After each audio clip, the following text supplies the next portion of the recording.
Chris, you spoke very eloquently to me the other day about, the purpose of the medium and the value it has on the stories you're telling in a grand scale, more so than anything I've ever dreamt. Well, one of the things that came out of the symposium that Trevor was referring to in his introduction, it was a symposium we did at the Getty Center with Tacita Dean, who's an artist who works on 16mm film. So as far as exhibition goes, it's something that's very important in the art world. It's very important for film history and in the film world as well. But what it started to bring out is the idea of film not as a technology, because technologies are superseded. Technologies are, something else comes along and then they're dropped. It's not a technology, it's a medium. And as a medium, it has things like medium specificity. If you make a film on film and you want it shown on film, that needs to be supported and respected. But also the concept of medium resistance. Medium resistance in the art world is if you like to sculpt with clay as opposed to carving marble, there are reasons for that to do with how that medium feeds back your creative process. When I was in college, I was running the Film Society, and we shared a basement with the Video Society. So there's film, there was video, and we all did our thing, and we all worked in these very different ways. And one of the things that the video guys would do, that the film guys would do differently, is they would just run a lot of takes, a lot of, they'd wind up with 10 takes of something where something was kind of wrong with every take. And the film guys, because we put all our money in 16mm film and we could hear the money running through the projector, there'd be this magical moment where everything had to work perfectly. And that expectation and that energy is the medium speaking back to you. It's literally hearing the film run through the camera and everybody on set knowing, oh shit, this is it. This is the moment we have to do the thing. And that gives you a creative energy that affects the storytelling process. And it's very different to when you shoot on video. And there are guys, there are filmmakers, video makers working on video who embrace the looseness, the fluidity of it, wonderfully.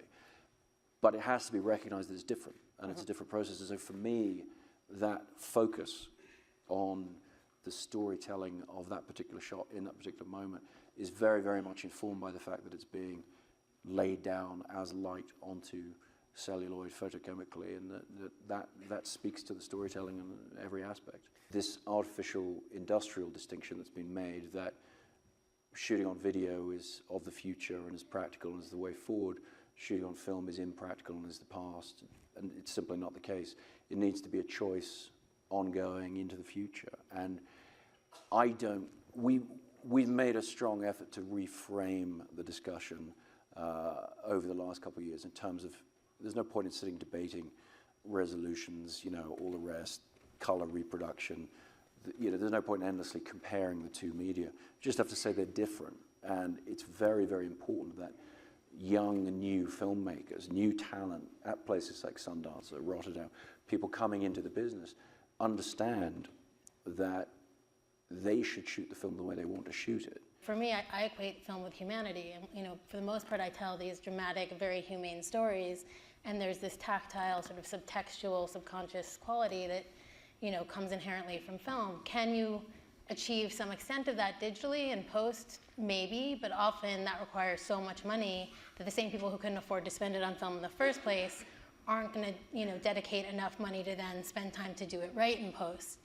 But the biggest thing for me when it comes to choices is there's so many things you can do with film that you can't do with digitally. It's not just about grain, it's about you can push process, you can pull process, you can bleach bypass, you can flash a negative, you can throw the shutter out of whack, and it gives so many more options to me as a storyteller, and therefore the directors, the stories to be told, that, I think it's incredibly valuable to not just think of it as film or, grain, but it's really within film, there's, it opens up a world of possibility.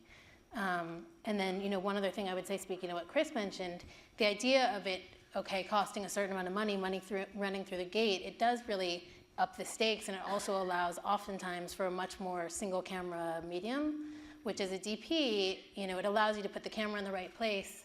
There's this sort of tendency I'm finding, in the last few years as cameras become less expensive to throw more cameras at the problem. We're going to shoot, instead of doing a project in 30 days with one camera, we're going to do it in 20 days with two. And effectively, you know, you end up doing these sort of slightly compromised, hopefully you're doing this and not this. But if you are doing this, you're still, you know, you're slightly compromising the eye line on one of those shots. And so there's something really nice that film also lends itself to a single camera medium as much as possible. And that, you know, for me is really invaluable, because when you tell a story that's about humanity, you want to have control of your eye line. I mean, that's, you know, incredibly important. So, I mean, I don't know if this is possible, but the idea of being able to batch select a stock, you know, you guys, maybe not in my world, but if you guys wanted to create a stock for a film and to go back to the pre-Vision days or Vision 1 days and really choose some things that don't look anything like digital, you know, that would be my perfect world. Could you guys do that?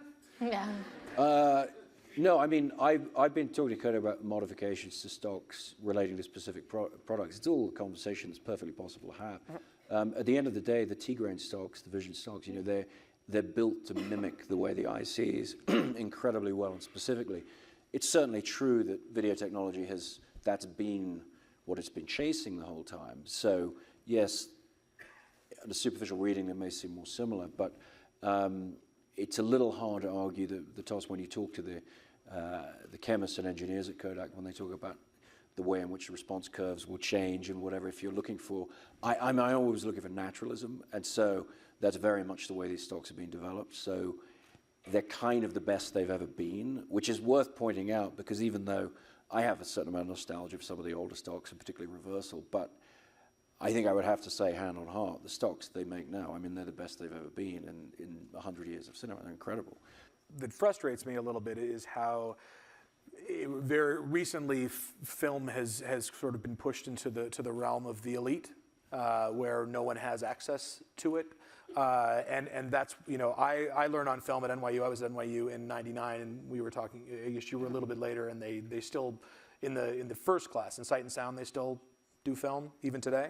Well, I don't know about today. Today. I think the first class. At NYU, yeah. And so, you know, we were on We were Steam, we were cutting on film, and I think that not only does that, you know, it gives you a respect for the shot, it gives you a respect for the edit, but, you know, when you talk about the Super 8 camera, I was looking at that and I got all excited. I'm like, I'm gonna get one of these for my kids, and we're gonna go and I'm gonna teach them how to, and I looked at the cost of each one of those reels of film, and it's like, okay, well, you know, there's a democratization that digital brought to filmmaking, where anyone anywhere can get their hands now, you know, on an iPhone, on a video camera, and make a film. And there is something I think that's part of the struggle with film right now, is that because of the costs that are you know, that are incurred by, you know, trying to shoot, even just for someone, you know, a kid at their home who wants to learn.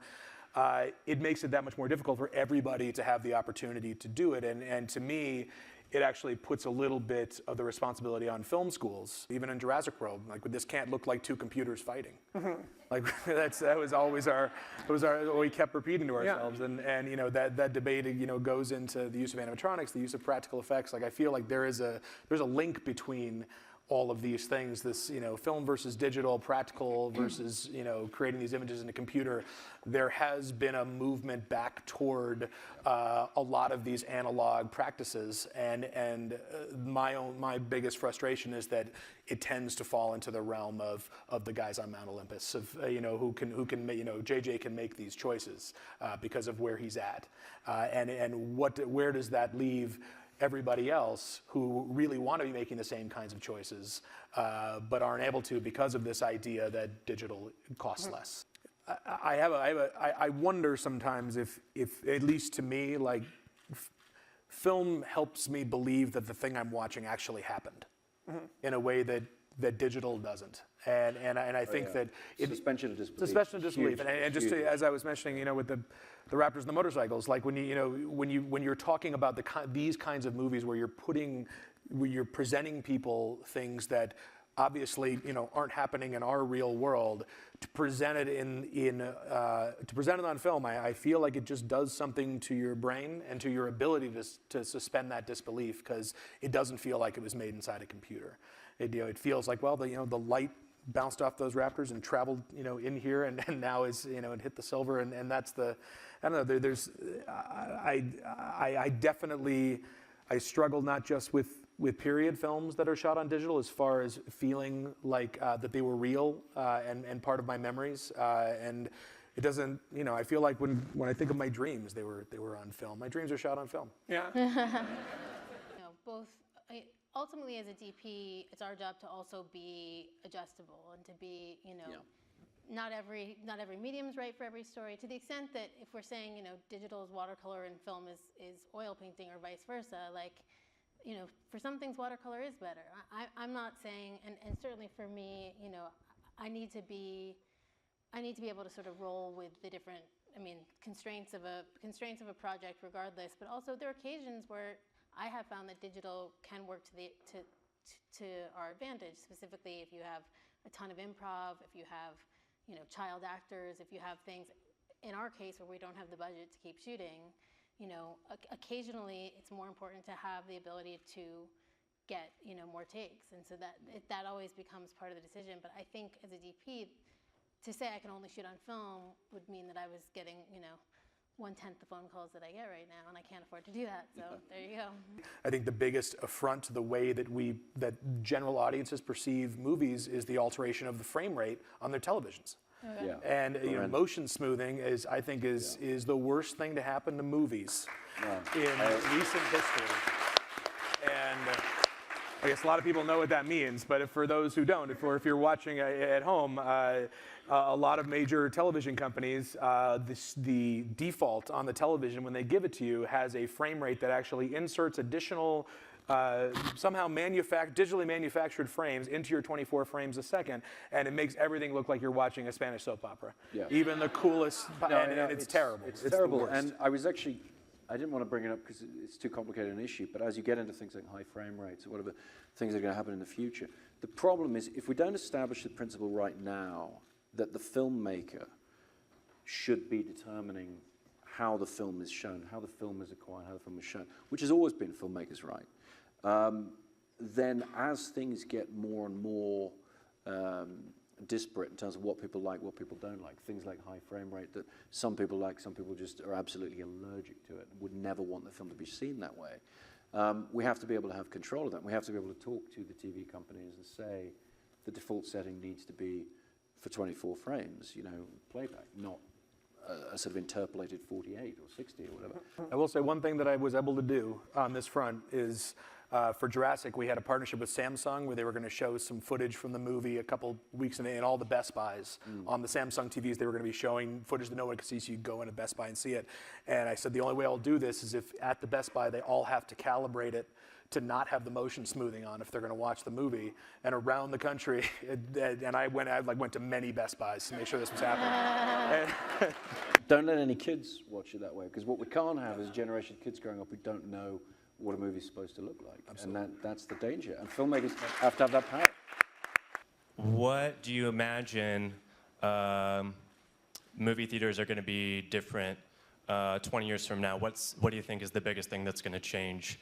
That's a game that the studios are often trying to play. My fear is that the biggest thing that'll be different is there'll be no booth at all, and there'll be a satellite feed of the film that's compressed in some way that filmmakers haven't been allowed to consult on. And that's one of the reasons we're trying to fight a lot of these fights now, so that we can have a voice in that. My hope, though, is that the screens are going to be bigger, the seating's going to be better, and the premium idea of the experience is going to be enhanced. And I think there will be film projectors in the best theaters. I really do. I mean, that's my hope and my belief. If the films are acquired digitally, if they're presented digitally, the distinction for the audience between what they can see on their great equipment at home and what's in the cinema is much, much smaller than when film is involved at either end of the chain. And that is damaging movies. I mean, it has to be addressed. I mean, we need movie theaters to be providing an experience that you can't get at home. And that's why I'm actually optimistic about what the quality of those theaters is going to be in 20 years, because that's the economic imperative. They're going to have to get better and better as home entertainment systems have got better and better. Working as hard as you can to find ways to use film to create an experience that you can't capture anyone else. Here's a sentence that was actually said out loud, which will sound crazy. I asked the question, is it possible for us to shoot IMAX film plates in actual space for Star Wars? And I haven't gotten an answer yet, but I know that, I mean, they've shot IMAX in space. Well, funny enough, we had that conversation on Interstellar. Yeah, be crazy. well, the payload, Yeah, blah, blah, blah, and this, but no, you keep The questions are being asked. Oh yeah, I mean those cameras. I mean, you've probably seen the footage, but there's incredible footage from space with those film cameras, and there's nothing they could do now to. I think we compete need with that. you guys to figure that out before we can start shooting movies on location in outer space. Sounds it. My question is actually more in relation to piracy. Do you see film projection as a good way to sort of combat the piracy? Like if people feel like they need to see a film in the theater, is that better than just downloading it to their phone? And Absolutely. can we use that to convince people to Well, shoot on film? I mean, as far as arguments go, I mean, yes, anything that makes the film experience in public more distinct from what you can get at home helps. And you know, for the record, if you take a 70mm IMAX print, if somebody can figure out how to pirate that, good luck to them. You know, it's like my films come on 44 reels. Each reel's this big, and it has to be. I mean, you know, you can't pirate it with any efficiency or whatever. So it is much more easy these days to protect your material and keep it. You know, keep it private until it's ready to go out to the world. Yeah, absolutely.